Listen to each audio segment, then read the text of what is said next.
Okay, so now we are going to learn the operations like G1. How do we find G1 union G2? How do we find G1 intersection G2 and rings? So through this example, we are going to learn that. So whenever we have G1 union G2, that means in that, how we are going to do is that the vertices in G1 and G2, that is V1 union V2 would be there. And also, not only V1 union V2, also edges E1 union E2 would also be, you also have to choose that case also. That is the vertices in G1 and vertices in G2, their union we have to do, and even the edges in G1 and edges in E2, their G2, their union also we have to do. So that means the vertex set in, okay, we are going to do G1 union G2 first. So in the vertex set, there should be A, B, C, D. Here also we have A, B, C, D only, so you can choose that. Okay. Now edges. Let's say here we have V1, V2, V3, and V4 is this. Okay. This is V1. Like AC is V1 itself, AB is V2 itself, BC is V3. But now this is what? BD, but this is CD, so this would have a new name for edge. Okay, I'm writing edges as, 1 minute guys, my naming, there is a problem in my naming. So here I will say the edges name.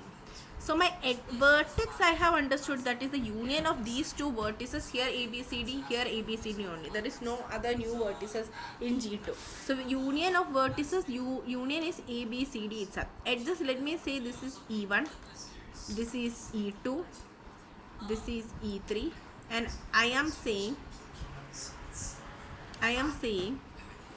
this to be E4.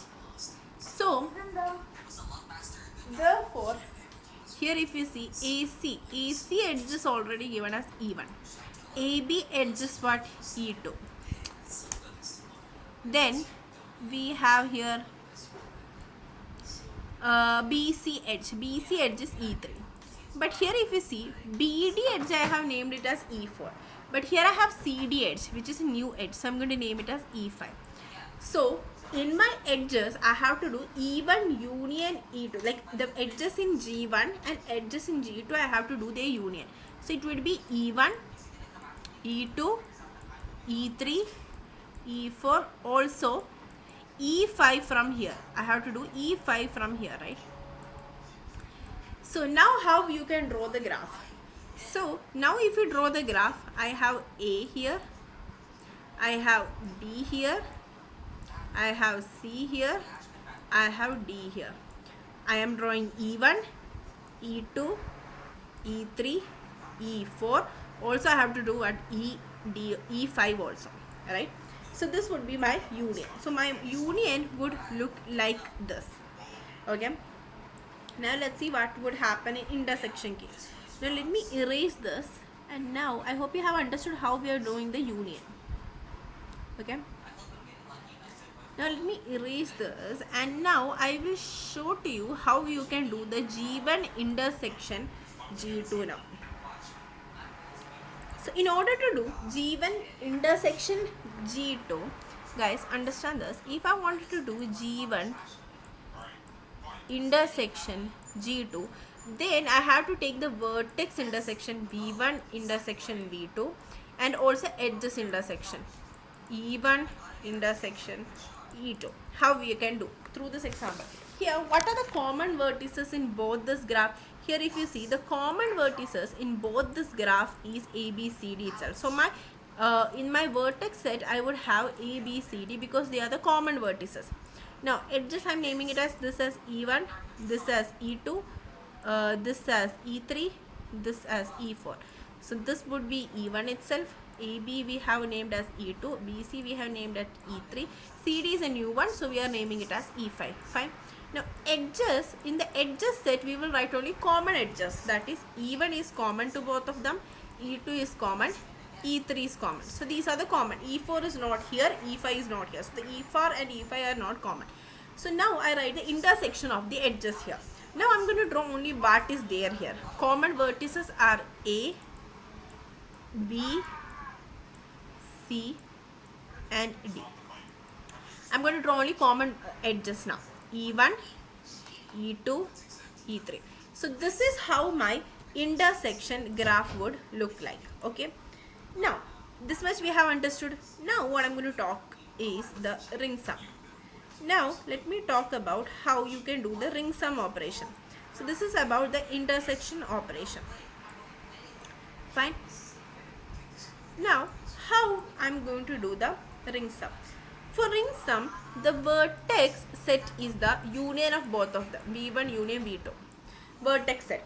Now, what would be my edges set? Edges set would include the edges not in the intersection. This would include the edges not in the intersection. Those edges which is not there in the intersection, those edges we will choose in the ring sum. So first V1 union V2 would be what? A vertex set we will have A, B, C and D. Now what are the edges which is not there in the intersection? The intersection edges are E1, E2, E3. So the edges not in the intersection is what? E4 and E5. So in ring sum we will choose the E4 and E5. So in our edges set we have E4 and E5 because these are the edges which is not there in the intersection. So when I'm drawing this, drawing the graph, I have A here, B here, C here, D here. Okay, this is E4, this is E5. This is how I'm going to draw. E5 and E4 only we are going to draw here. Fine. This would be my ring sum.